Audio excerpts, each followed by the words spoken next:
ये गवर्नर सचमुच अपने को लाट साहब समझते हैं। एक वो दौर था जहां देश के प्रधानमंत्री मुख्यमंत्री की बात सुनते थे, मुख्यमंत्री से वैर रखना गवर्नरों ने अपना दायित्व समझ लिया। राज्य खैरात नहीं मांग रहा है केंद्र से, एक सहकारी संबंध। मैं उन तमाम पीड़ित राज्यों के पक्ष में खड़ा हूं जो अपने अपने लाट साहब से परेशान हैं, और परेशानी कई तरह की है। मैं तो ये मानता हूं हमारे बीजेपी के मित्रों के पास बहुत अच्छा पूल है। अब यही कितने लोग हैं जिनको मैं चाहूंगा अपने स्टेट ले जाऊं, बिहार गवर्नर बना करके। अच्छे लोग हैं, लोकतांत्रिक, विशाल हृदय। तो सर, माननीय सभापति महोदय, एक वाकया बताना चाहता हूं। 1952 में बीसी राय, कोई नहीं है तृणमूल के शायद, बीसी राय वेस्ट बंगाल के चीफ मिनिस्टर थे। नेहरू जी ने किसी को गवर्नर नियुक्त करने की कोशिश की, तो बीसी राय साहब ने कहा कि हमारे यहाँ नॉन बंगाली गवर्नर नहीं चलेगा।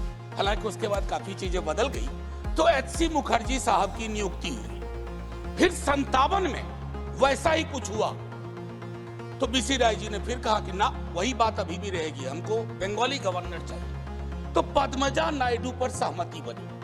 पद्मजा नायडू बाइलिंगुअल थी, मदर बंगाली, फादर आंध्राइट। तो एक वो दौर था जहां देश के प्रधानमंत्री मुख्यमंत्री की बात सुनते थे, और एक ये दौर है, बाकी तो नहीं कहूंगा, फिलिंग द ब्लैंक है, लेकिन मुख्यमंत्री से वैर रखना गवर्नरों ने अपना दायित्व समझ लिया। कितने नाम गिनाऊं, कहां तक सुनोगे, कहां तक सुनाओ, हजारों हैं शिकवे, क्या क्या गिनाओ। अब हाल में ही सर्वोच्च न्यायालय की टिप्पणी आई। वो टिप्पणी क्या कहती है? ये गवर्नर सचमुच अपने को लाट साहब समझते हैं।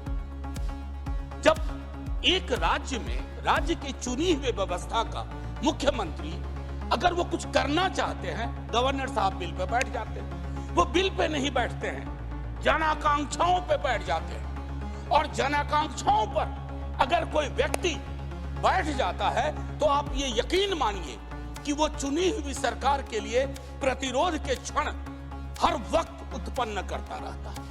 मैं आपको एक और उदाहरण दूं, माननीय वाइस चेयरमैन साहब, जिन राज्यों में केंद्र की सत्ता, वाइस चेयरमैन साहब, तेरे आने और तेरे जाने में हमने सदियों का फासला देखा। कंक्लूड करें। मैं सिर्फ 1-1.5 मिनट लूंगा सर, कोई नहीं, बस 1-1.5 मिनट। आपको दोबारा टोकना नहीं पड़ेगा जय हिंद से पूर्व। तो मैं देखिए, तारतम्य टूट गया। क्या बता रहा था? दूसरा वाक्य बता रहे थे। कंक्लूड करें मान्यवर। हाँ सर, मैं ये कह रहा था, प्लीज, माननीय माननीय नीरज जी प्लीज। माननीय नीरज जी प्लीज। सर, नीरज भाई वाला टाइम निकाल दीजिएगा मुझ में से। आप कंक्लूड करें मान्यवर। सर, कंक्लूड कैसे करूं? बीच में नीरज भाई बोल दिए। चलिए आप मैं सर इतना कहना चाहता हूं कि जिन राज्यों में बीजेपी विपक्ष में है, वहां मजबूत हो जाती है बीजेपी। जानते हैं क्यों? गवर्नर साहब 60% विपक्ष का काम करते हैं, वो विपक्ष में हो जाते हैं। मैंने ऐसे गवर्नर्स देखे हैं जो टेलीविजन चैनल में शाम से बैठ जाते हैं, अपनी ही सरकार के बारे में।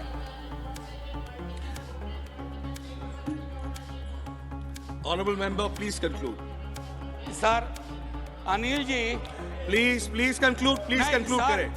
ऐसे में 30 सेकंड्स प्लीज। नहीं, एक बात बताइए प्लीज कंक्लूड। अगर ऐसे बात होगी तो कोई बात कैसे? माननीय मनोज जी। सर, माननीय मनोज जी, आपने कहा तो मैं एक चीज जरूर कहूंगा। एक चीज जो मुझको बड़ी दुखती है, जब मैं राजनीति में भी नहीं था, बता रहा हूं सर, गवर्नर का वाइस चांसलर के अपॉइंटमेंट का अधिकार। सर, राज्य की शिक्षा व्यवस्था में राज्य की सरकार से सवाल पूछे जाते हैं, तुम्हारा सेशन लेट क्यों है, तुम्हारी ये परेशानियां क्यों है, तुम्हारी वो परेशानियां क्यों है। लेकिन वाइस चांसलर के चयन का अधिकार, नियुक्ति का अधिकार राज्य की सरकार के पास नहीं है। अंत में मैं अपनी बात यही समाप्त करूंगा। माननीय उपसभापति जी, आपने वक्त दिया, हालांकि मेरे वक्त में कई लोगों ने वक्त ले लिया, लेकिन मैं इतना कहना चाहूंगा कि गवर्नर के पद पर, क्योंकि आप सत्ता में, केंद्र की सत्ता में हमेशा नहीं है, ऐसी व्यवस्था ना हो कि केंद्र और राज्य के बीच में जो अंबेडकर साहब की अवधारणा थी कि राज्य खैरात सरकारी संपद है जो। और आखिरी सर, आखिरी इसके बगैर कहूंगा आपको भी अच्छा नहीं लगेगा, आप बाहर कहिएगा कविता नहीं सुनाई। तो सर लाट साहबों के नाम, लाट साहबों के नाम Please, please, please. कोई उम्मीद पर नहीं आती,